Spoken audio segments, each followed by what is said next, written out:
Jornal da Alterosa, edição regional. Oferecimento Sinteac, compromisso com o trabalhador. Unimed Juiz de Fora, o melhor e mais seguro plano de saúde da região.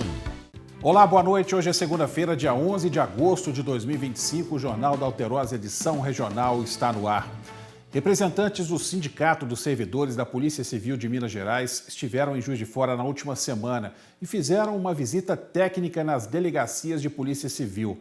Entre os problemas encontrados estão paredes mofadas, infiltrações constantes, mato alto e um estande de tiro abandonado e tomado pelo matagal.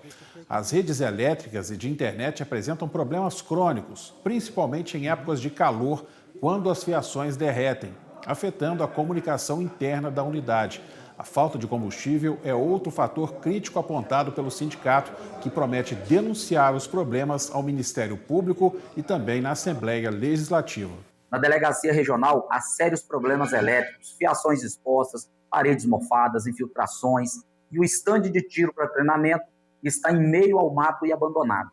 A situação está pior no prédio da primeira e da segunda delegacias. Está literalmente caindo aos pedaços, com trincas, infiltrações e mofo em toda a unidade. Janelas quebradas, sem proteção. No prédio da quinta e sexta delegacia, o mofo é tão grande que os profissionais da MGS não estão trabalhando lá por causa da insalubridade. Os policiais civis estão adoecendo devido ao mofo e às péssimas condições de trabalho. Aquele imóvel tem que ser interditado. Na delegacia de mulheres, as situações de infraestrutura também é péssima. Os investigadores de polícia não têm um espaço adequado para atender as vítimas de violência doméstica e de abuso sexual, incluindo as crianças, que também são vítimas. Os presos não podem sequer ser algemados por exigência do shopping para não assustar os clientes que transitam ali o tempo todo. Vamos levar todos esses problemas para a chefia de polícia, para o Ministério Público, Assembleia Legislativa, o Judiciário e outros órgãos competentes, pois o que vimos é um total descaso e abandono da segurança pública do Estado de Minas Gerais. Em nota, o governo do estado respondeu, abre aspas, a Polícia Civil de Minas Gerais informa que de 2019 a 2025, 181 unidades policiais foram inauguradas ou reformadas em todas as regiões do estado, garantindo assim maior conforto e segurança para a população atendida e para os servidores da instituição. Especificamente sobre as unidades em Juiz de Fora, a PCMG informa que já se encontra em fase de elaboração um novo contrato de manutenção predial, o qual vai possibilitar a contratação de empresas especializadas nesta finalidade. Em relação ao quadro de pessoal, a PCMG esclarece que de 2019 a 2025 ingressaram na instituição 2.375 novos servidores, bem como que existem 4 concursos em andamento para as carreiras de delegado de polícia, investigador de polícia, médico legista e perito criminal, totalizando 255 novas vagas. Além disso, foi autorizado pelo governo um novo concurso para a carreira de técnico assistente, com previsão de 104 vagas.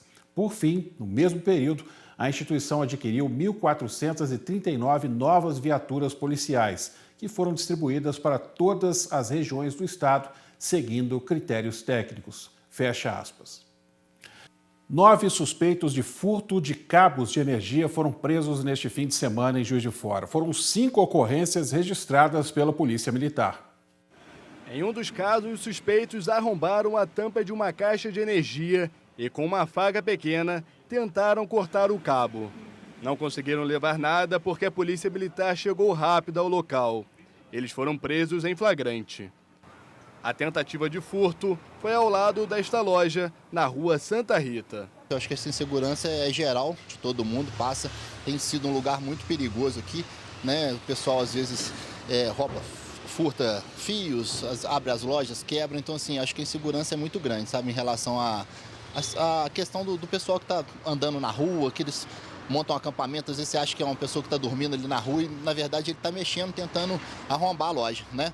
Vinícius também já foi vítima de furto. Arrebentaram o alumínio da placa ali. Pô, isso me deu um transtorno danado, que a placa caiu, ficou solta e depois para poder chamar alguém para fazer, entendeu? Então, assim, coisas simples que a pessoa às vezes leva, acha, mas é irrisório, mas faz falta e faz diferença no nosso trabalho. Estou aqui na rua Santa Rita, em Juiz de Fora, onde teve um furto no fim de semana.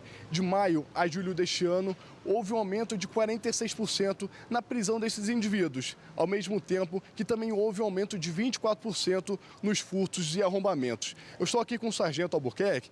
Sargento, primeiramente explica qual que é a diferença dos furtos e também dos arrombamentos registrados aqui pela área da região central pela Polícia Militar.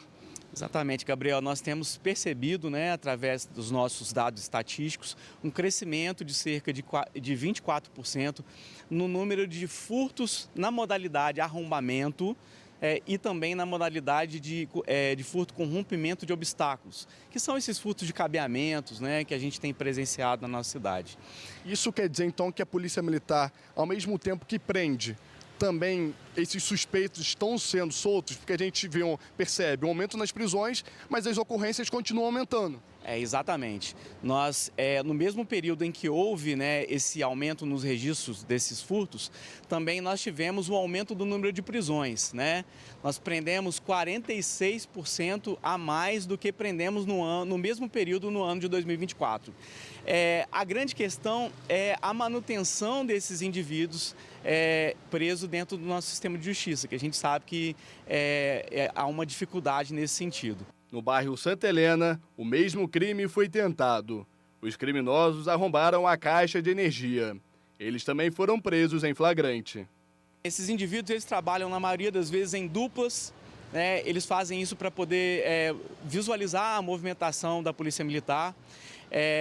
Eles usam o famoso cobertor, que é para poder criar uma dissimulação. Na hora que a viatura passar, eles fingem que estão dormindo, E, na verdade, eles usam aquele cobertor para poder se ocultar, E o outro indivíduo geralmente fica ou nas esquinas, ou em cima das marquises, E na hora que a viatura vem, ele abaixa e faz com que haja a dificuldade, do policial militar fazer a visualização. 2 jovens também foram presos ao tentar furtar cabos do semáforo entre a Avenida Itamar Franco e a Rua Santo Antônio.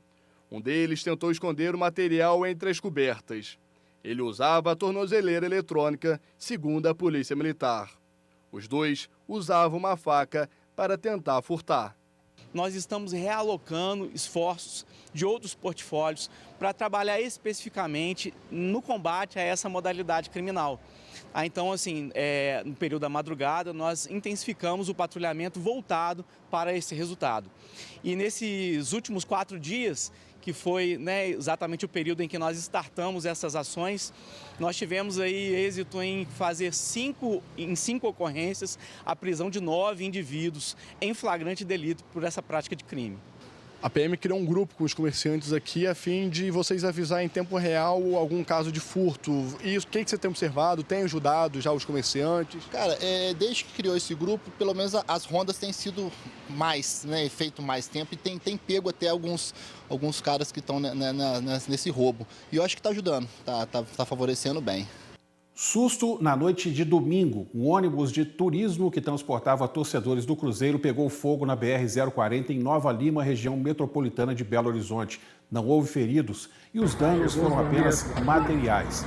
Os 48 torcedores que voltavam para São João del Rei, no Campo das Vertentes, após o jogo contra o Santos, no Mineirão, precisaram descer após o incêndio tomar toda a parte traseira do veículo. Os torcedores seguiram para um posto de combustíveis da região, onde seguiram viagem em outro ônibus. As causas do incêndio estão sendo apuradas.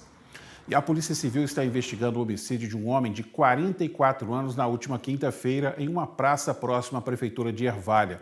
Imagens registraram o momento em que um suspeito em uma motocicleta atira várias vezes contra a vítima. Pelo menos 3 pessoas estavam sentadas em um banco da praça durante os disparos e 3 carros foram atingidos por balas. Segundo a Polícia Militar, a vítima recebeu atendimento de populares e do SAMU, sendo levada ao hospital, onde morreu.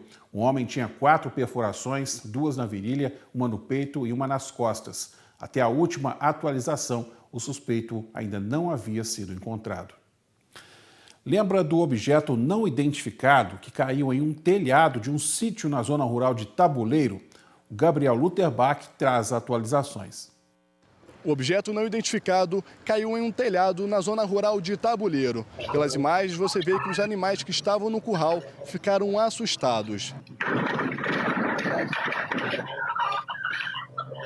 A origem do objeto ainda está sendo investigada pela Universidade Federal do Rio de Janeiro. Trouxemos para o Museu Nacional, onde realizamos análise de imagens, e para confirmar os minerais que encontramos, fomos até o CETEM, onde realizamos difração de raio-x em busca de um mineral, estatita, porque só poderia ser um tipo de meteorito, que seria um estatita condrito, ou seja, albrito, e não encontramos esse mineral.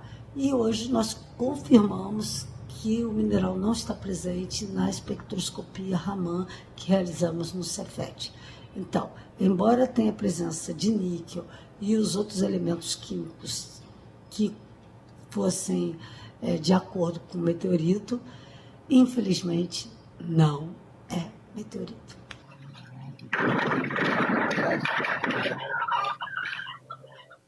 A Polícia Militar realizou em Astolfo Dutra a Operação Cavalo de Aço, voltada ao combate de manobras perigosas em motocicletas, como grau, rolezinho e corta-giro.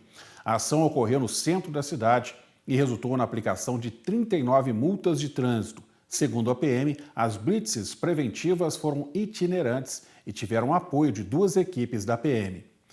A gente volta daqui a pouco com mais notícias aqui no Jornal da Alterosa. Até já.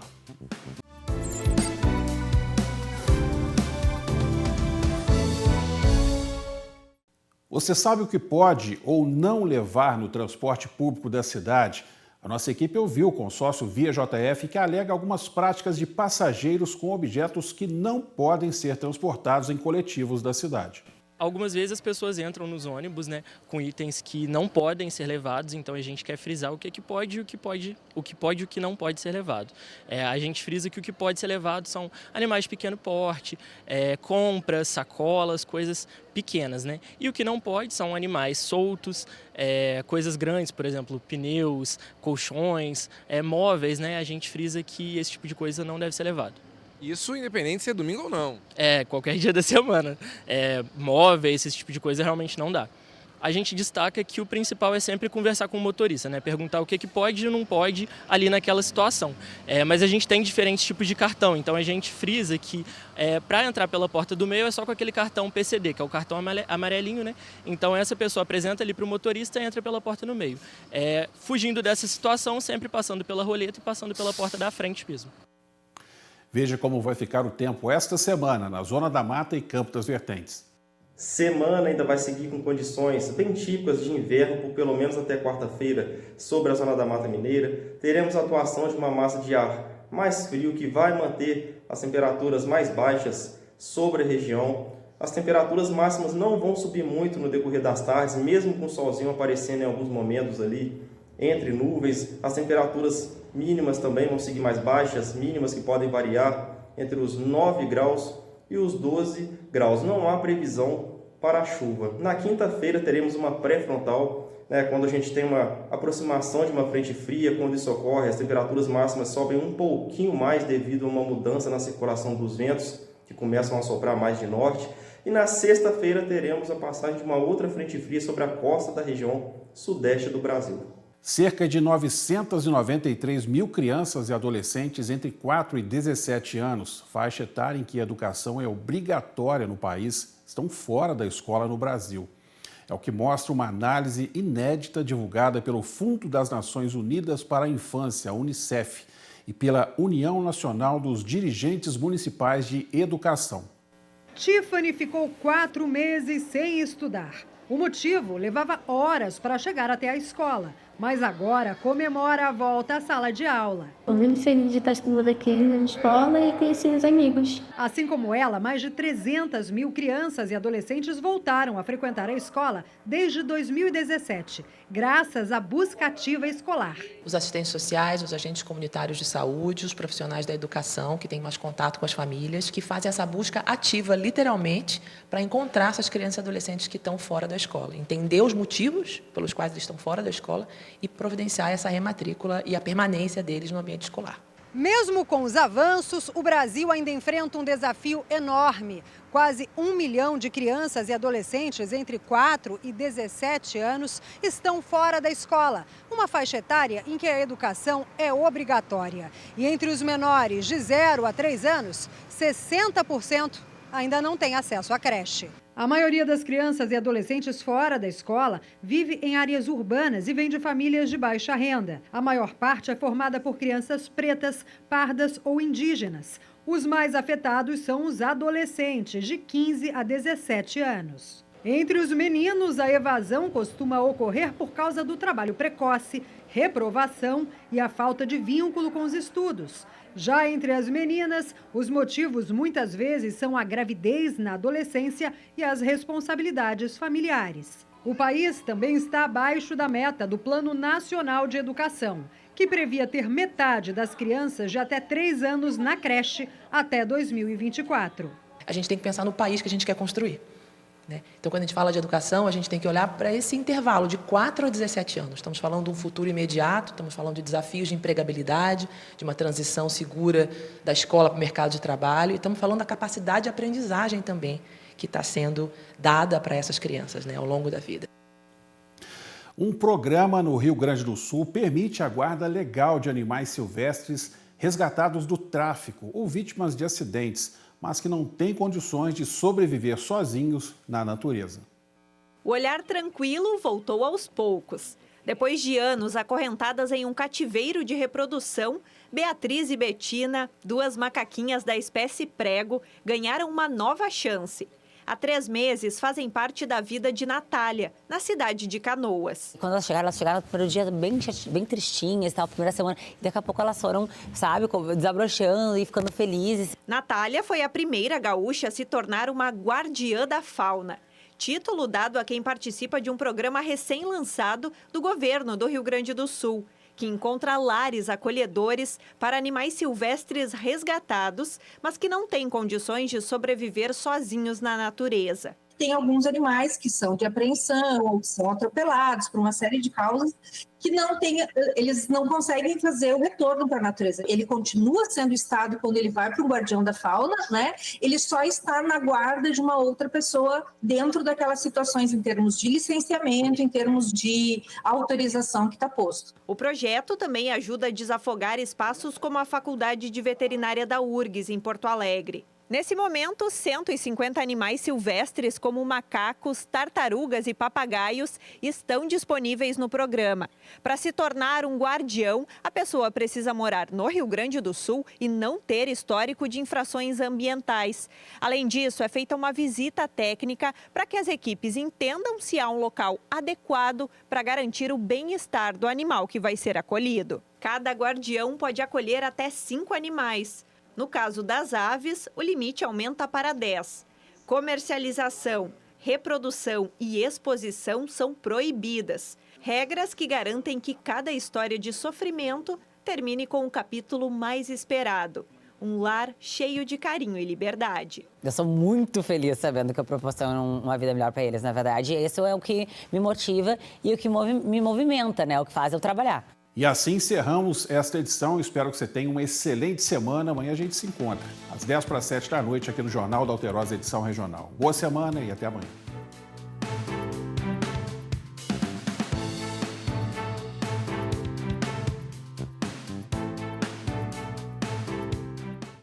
Jornal da Alterosa, edição regional.